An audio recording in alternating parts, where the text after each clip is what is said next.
నువ్వు చూడు ఏం చేసి చూడు రాయి తీసుకుని అరే ఆయనకి ఎన్నిసార్లు చెప్తా అట్లనే మాగేశాడు పాలేక పెద్దోళ్ళతో మాట్లాడు తరిగా ఉంది. అరే కార్ తీసుకొచ్చి పక్కన అట్లా చేస్తున్నాడు. అంత పెద్ద రాయి తీసుకొని అర్థం మీద కొట్టినాడు.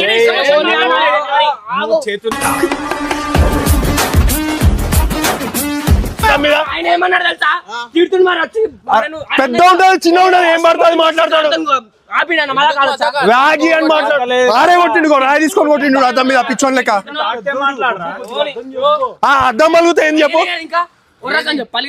పలగాలంటానికి ఏం జరిగింది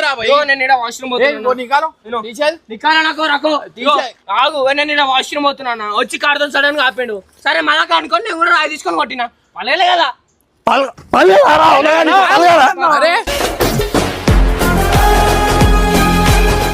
అరే మనం చూడాలి అరే ఎందుకు కొడతాడు ఇమ్రాన్? నేను అన్న ఏం చూడలే. అరే చేపించుడు సమస్య నేను చేపించుకోనా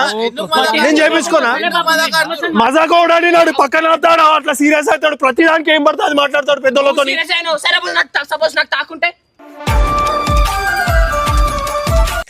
బబ్బు రోడ్డు పక్కన టాయిలెట్ పోస్తుంటే శ్యామన్న కారుని అతనికి తగిలేలాగా దగ్గరగా ఆపడంతో కోపం వచ్చిన బబ్బు రాయి తీసుకుని కారద్దం పగలగొట్టడానికి చూశాడు. ఇంకేముంది, ఈ చిన్న విషయంపై శ్యామన్నకు బబ్బుకి మధ్య పిచ్చి పిచ్చిగా గొడవ మొదలైంది. శ్యామన్న పెద్దవాడు కాబట్టి బబ్బుని నెట్టేస్తూ కొట్టేస్తూ మీదికి వచ్చాడు. వాళ్ళిద్దరిని గంగు, జిగురు, జేజో అన్న సహా మిగతా సభ్యులందరూ ఆపడానికి ప్రయత్నించినా ఎవరి మాట వినకుండా ఇద్దరు తిట్టుకుంటూ నెట్టుకుంటూ కొట్టుకునేంత వరకు వెళ్లారు. అలా గొడవ పడుతూనే ఒక్కసారిగా ఇద్దరు కలిసిపోయి మేమిద్దరం కలిసి మీ పైన ప్రాంక్ చేశామని నవ్వుకున్నారు. వెంటనే అందరూ కలిసి ఇదే ప్రాంక్ ని ఇమ్రాన్ అన్న చేద్దామని డిసైడ్ అయ్యారు. ఇమ్రాన్ అన్న అక్కడికి చేరుకోగానే మళ్ళీ అదే గొడవని కంటిన్యూ చేయగా ఇమ్రాన్ అన్న చాలా కంగారు పడి చిన్నోడు మీద ఎందుకు ఎగురుతున్నావని శ్యామన్నను, మాటకు మాట సమాధానం ఎందుకు చెబుతున్నావని బబ్బును తిట్టాడు. అలా చాలాసేపు గొడవ పడిన తర్వాత గంగు బబ్బుని బండి మీద కూర్చోబెట్టుకుని తీసుకెళ్తుండగా బబ్బు శ్యామన్నను తిట్టుకుంటూ వెళ్తున్నాడని కోపం వచ్చిన శ్యామన్న పరుగున వెళ్లి బబ్బుని గట్టిగా పట్టి గుంజేశాడు. ఒకటేసారి బబ్బు శ్యామన్న సంక ఎక్కి కౌగిలించుకొని కలిసిపోయారు. అప్పుడు మేమిద్దరం నీ మీద ప్రాంక్ చేశాం అని ఇమ్రాన్ అన్నకు రివీల్ చేశారు. ఇమ్రాన్ అన్న భయపడి ఇదేంద్ర నాకు చెమటలు పట్టాయి కదా, ఇలాంటి ప్రాంకులు చేస్తారా, నాకేమన్నా అయిపోతే ఎలారా, నేను ప్రాంక్ చేస్తే ఏడుస్తావు కదరా, నువ్వు నా మీద ప్రాంక్ చేస్తావా అని బబ్బుని అల్లరిగా తిట్టడంతో